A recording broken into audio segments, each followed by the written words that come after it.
Assalamualaikum warahmatullahi wabarakatuh. Om Swastiastu, salam sehat dan salam sejahtera bagi kita semua.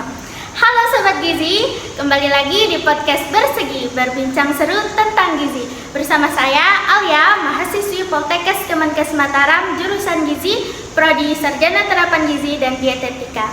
Nah Sobat Gizi, di podcast kali ini tentunya saya nggak sendirian dong. Kita kedatangan bintang tamu yang luar biasa kerennya nih. Mari kita sambut Kak Baik Rizky Hidayatun-Nisa. Halo Sobat Gizi. Halo Kak, gimana nih kabarnya hari ini? Alhamdulillah baik. Alhamdulillah. Mungkin bisa perkenalkan dirinya terlebih dahulu nih kepada sobat-sobat Gizi sekalian. Halo Sobat Gizi, perkenalkan nama saya Baik Rizky Hidayatun-Nisa. Saya alumni Sarjana Terapan Gizi dan Dietetika, baru lulus pada tahun ini, tahun 2023. Mungkin itu saja. Ya, jadi Sobat Gizi, Kak Ki ini adalah seorang alumni dari jurusan Gizi ya. Mungkin untuk lebih akrab kita bisa panggil Kak Ki ya Kak. Oke, Sobat Gizi. Jadi di podcast kali ini kita akan mengangkat tema yang sangat menarik dan pastinya akan memotivasi banget nih untuk Sobat Gizi sekalian. Jadi untuk Sobat Gizi yang kepo nih harus banget dong ya kan Kak ditonton videonya dari awal sampai akhir, jangan di skip ya guys. Oke, jadi tema pada podcast kali ini yaitu kuliah di Gizi sebagai peluang usaha di bidang kuliner. Wah, menarik banget bukan? Nah, kita langsung aja ya Sobat Gizi. Nah, ngomong-ngomong tentang bisnis kuliner, Kak, kenapa sih Kakak sendiri bisa tertarik untuk membuka usaha di bidang kuliner? Awalnya tertarik itu karena kebutuhan kita kan biasanya itu adalah konsumsi ya. Jadi yang utama itu adalah makan. Nah, dan setiap orang itu sangat membutuhkan nih makanan-makanan yang pastinya menarik dan bisa mengenyangkan.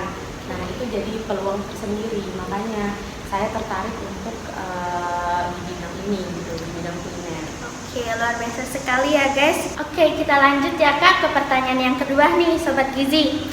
Menu, makanan dan minuman pertama apa aja sih yang Kakak jual dan apa aja yang harus dipersiapkan sebelum memulai bisnis ini? Kalau untuk menu yang pertama, awalnya dulu saya pernah jual nugget pisang itu tahun 2019 sama teman-teman. Nah, tapi karena kita beda tempat kuliah, itu kan waktu lulus SMA ya, jadi mengisi aja. Nah, itu setelah itu saya mulai jual kebab di awal perkuliahan. Kebab daging gitu ya? Ya, kebab daging. Di sini tuh daging asli. Nah, terus untuk yang dipersiapkan waktu itu cuma keberanian aja sih, keberanian dan modal cuma nggak seberapa. Yang pasti gimana caranya pada saat itu uang saya itu keputar gitu, maksudnya dapat untungnya, jadi biar bisa kelihatan gitu waktu itu. Jadi itu ya guys, untuk memulai bisnis itu kita emang harus punya keberanian dulu nih sebelum memulai bisnis.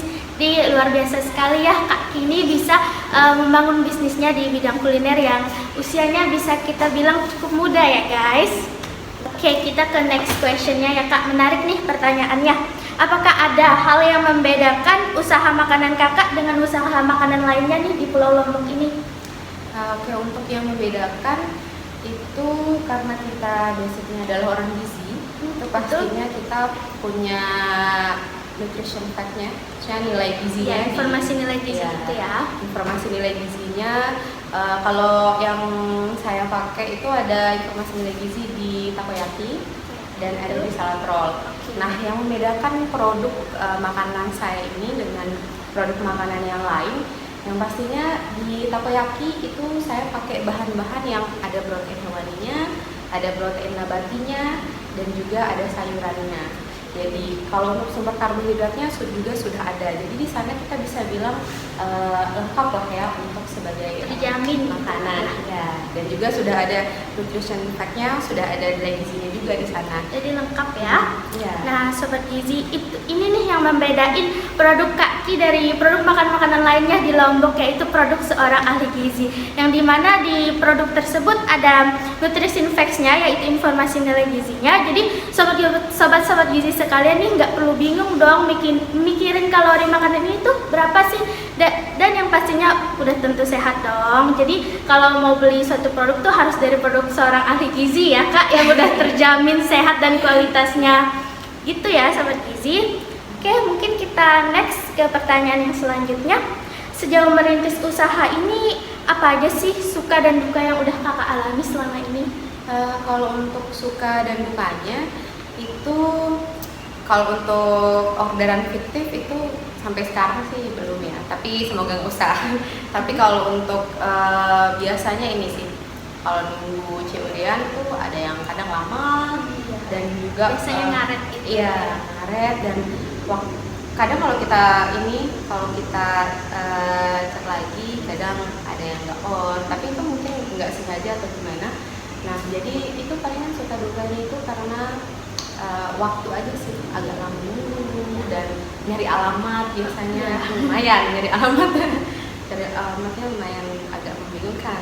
Oke, jadi suka dukanya ini masih di masalah waktu ya Sobat Gizi, dari pengalamannya Kak Ki sendiri.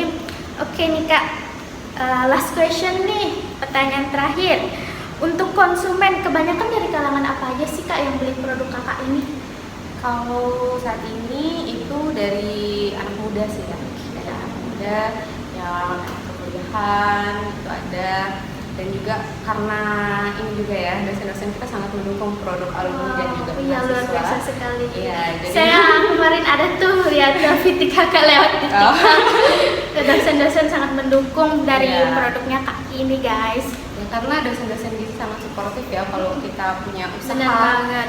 itu selalu didukung, dan itu juga sebagai banyak pesanan juga dari dosen-dosen, dari perkantoran juga ada, rumah sakit dan Wow, luar biasa banget ya Sobat Gizi. Oke Sobat Gizi, jadi di sini kita udah ada 2 contoh produk dari Kak Ki, bisa kita lihat bersama ya. Nah, ya, oke. Jadi di sini yang pertama ada apa nih Kak? Kalau ini namanya salad roll. Jadi ini tanpa minyak ya, cuma dibalurin sama minyak wijen biar dia nggak lengket. Dan kalau untuk di sini sudah ada isiannya, itu banyak, nanti bisa kalian kepoin aja deh. Yang pastinya udah ada informasi nilai Ya, gizinya sudah dong. pasti ada. Oke. Jadi ini yang produk yang pertama ya guys. Oke, Iya. kita lanjut produk yang kedua. Oh ini produk takoyakinya. Oke, wow. Ini takoyaki. Kelihatan lezat ya guys. Nah kalau ini itu udah ada nilai gizinya juga, jadi tinggal Pastinya. dicek aja di ini ya, di Instagramnya. Menarik banget kan Sobat Gizi. Buat sobat-sobat Gizi nih yang mau pesan produk dari Kak Ki, bisa langsung ke Instagramnya. Apa nama Instagramnya Kak? Yaniki Kitchen. Nah itu dia, nanti kita cantumin ya guys di bawah. Oke Kak, mungkin ada tambahan sedikit, mungkin motivasi untuk kaum muda yang ingin berbisnis juga di bidang kuliner. Silakan. Kalau untuk motivasinya adalah yang pertama itu kita harus berani, Oke, harus berani untuk berani. memulai sesuatu, dan untuk khususnya nih untuk mahasiswa gizi Poltekkes, jangan pernah merasa kalau salah jurusan. Benar banget. Karena ilmu gizi itu ternyata sangat-sangat sangat-sangat luas, luas. benar-benar sangat luas. Jadi kalian nggak mesti ini, bukan cuma kerja di RS, bukan cuma kerja di puskesmas, tapi kalian juga bisa membuka peluang usaha sendiri. Salah satunya kayak bisnis Kak Ki ini ya, Bisa- sangat luar biasa. Bisa jadi sambilan juga, bisa ya aman-aman juga. Kalau misalkan Ya, benar. mau kerja sambil ada bisnis juga, itu juga lebih baik pastinya. Oke teman-teman, jadi itu dia ya podcast kita pada hari ini. Mungkin sekian podcast yang dapat saya sampaikan, tapi Sobat Gizi jangan sedih dulu dong, dan pastinya kita akan kembali di podcast-podcast selanjutnya. Oke, sebelum itu saya sebagai moderator ingin mengucapkan terima kasih kepada narasumber kita yang sudah hadir pada hari ini. Terima kasih Kak. Terima kasih kembali. Oke, berakhir sudah podcast Bersegi pada hari ini. Saya Alia selaku moderator pada podcast Bersegi pada hari ini. Sampai berjumpa di podcast selanjutnya. Dadah!